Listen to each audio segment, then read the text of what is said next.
No one's signing up for your SaaS product, and most certainly, no one cares enough to pay for it. In fact, no one gives a shit that it even exists. This is every startup founder's worst nightmare. But it really isn't that difficult. All you have to do is build an amazing product, then sit back and wish. If you wish hard enough, users will come. But you need to wish really, really hard. No! It's just never gonna work this way. And it seems so obvious why. So why is it that so many founders insist on building their products blindfolded while crossing the market like it was a highway? In order to build a successful product, you need to make data-driven decisions. You need to be on top of management, and you need to be close to your users at all times.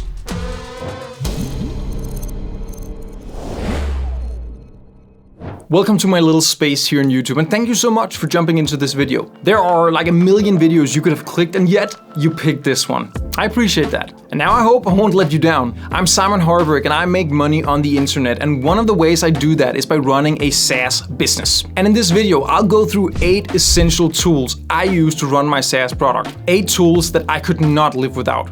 Like really, I would have no business without these. So let's get started. Number 1, Stripe. This one is pretty obvious. We need to charge people somehow.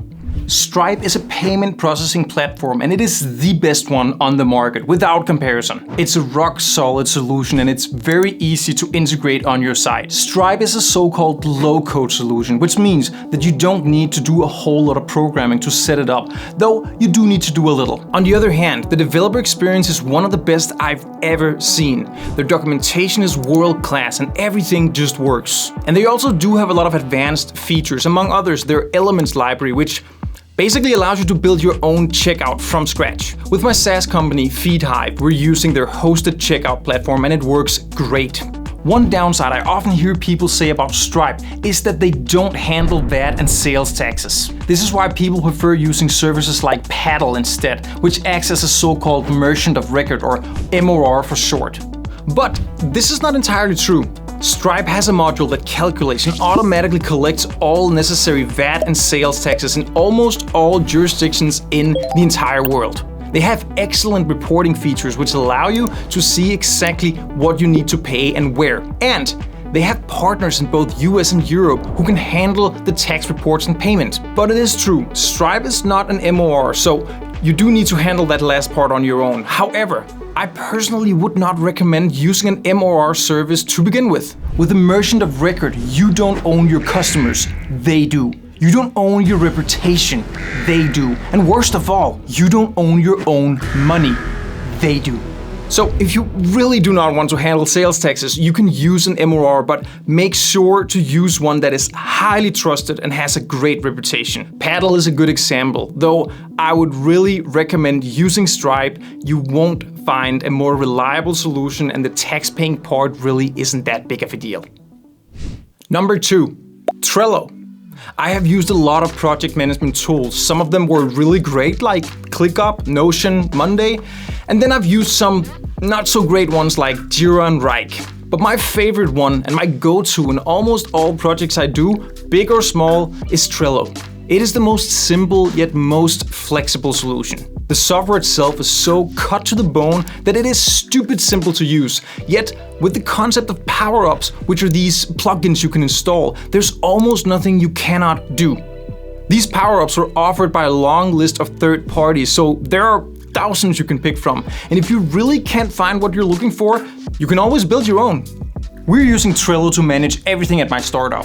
In fact, we came up with a new framework for collaboration simply because we hated Scrum. It's called Flights, and I actually have another video where I break this idea down. Alright, let's go on to number 3, Slack.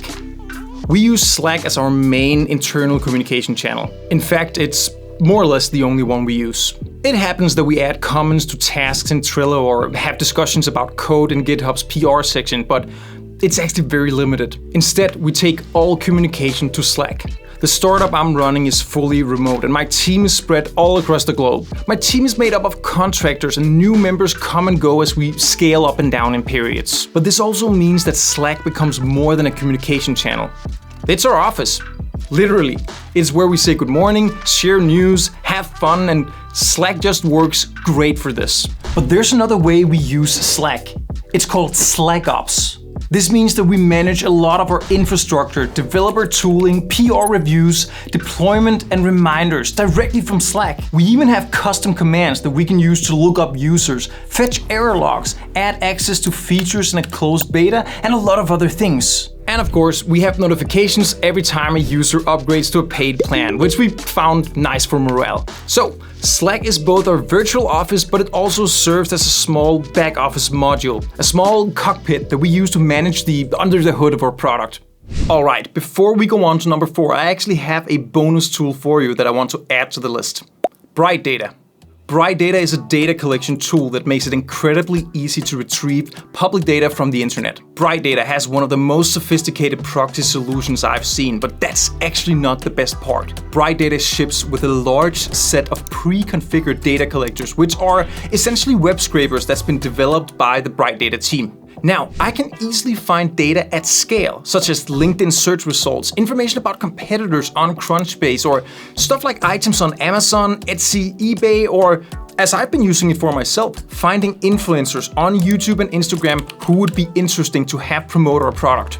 I don't want to sit and fiddle around in Puppeteer or Selenium and have to change my code every time some website changes a little thing in their HTML. The Bright Data team is constantly on top of this and updates their collectors when something changes. It's easy to configure how and where data should be delivered, and everything is just taken care of. And if I really can't find a collector that fits my need, I can also request the team to develop one. Or I can dig into their pre-collected data sets, which include massive amounts of data, and simply start querying here.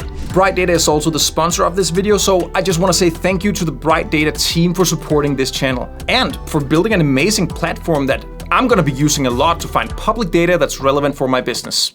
Let's go on to number 4. Crisp.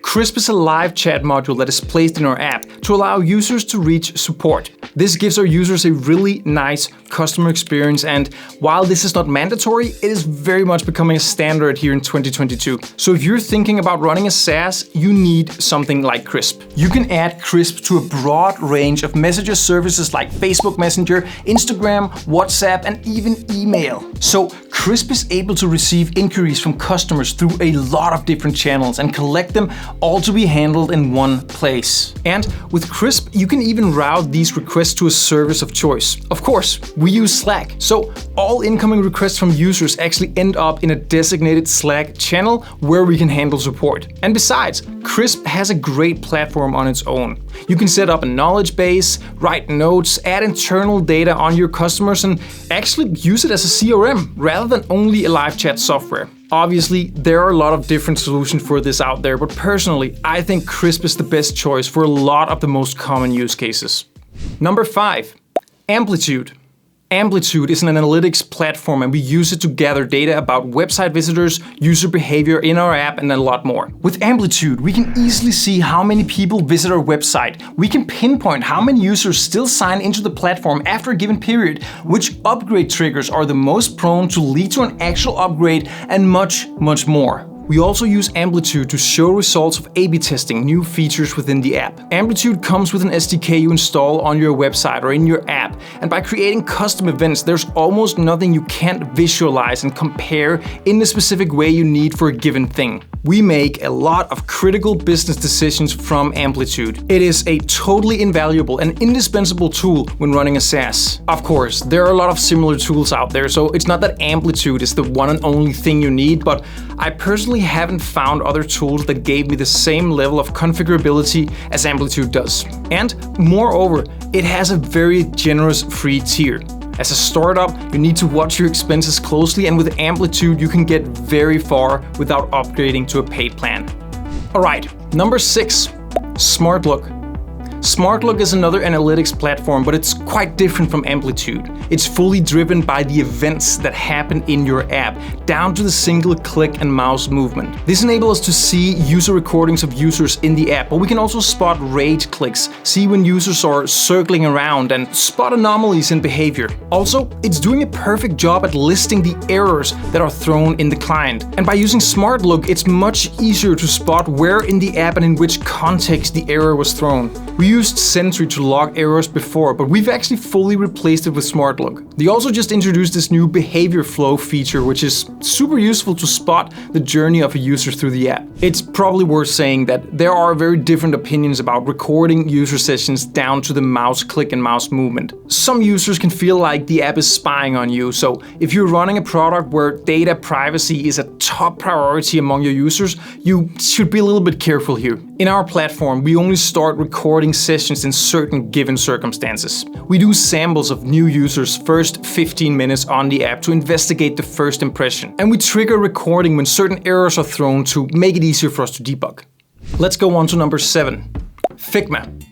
We use Figma extensively. We pre-design a lot of the UI in Figma. We try out different prototypes, experiment with different types of layouts, and create assets for our website, our blog posts, for social media, ad creatives, and much more. We absolutely love Figma here at FeedHive, and it's becoming an industry standard. When we're hiring new designers, chances are that they already know Figma, and if not, it's usually super easy for them to adapt. And here's the crazy part.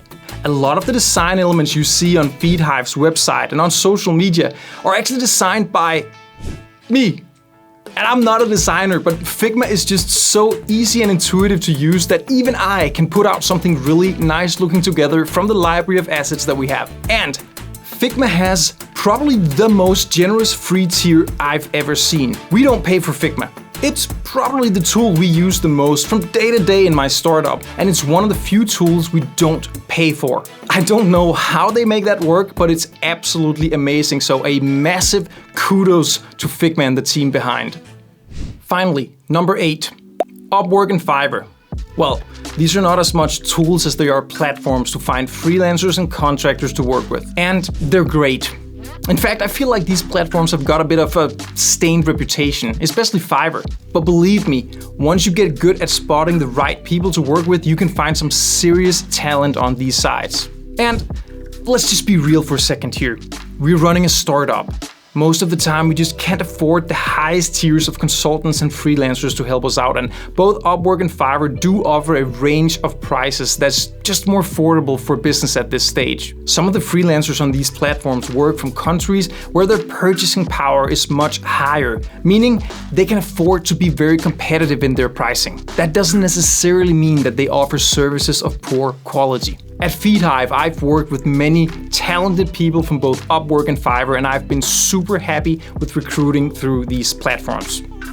So these are 8 tools that we use in our startup and tools that we could not live without. Of course, we do use a bunch of other tools, and I might cover more of these in a future video, but while we're on this topic, I would highly recommend that you also check out these 5 things I do to stay highly productive as an entrepreneur.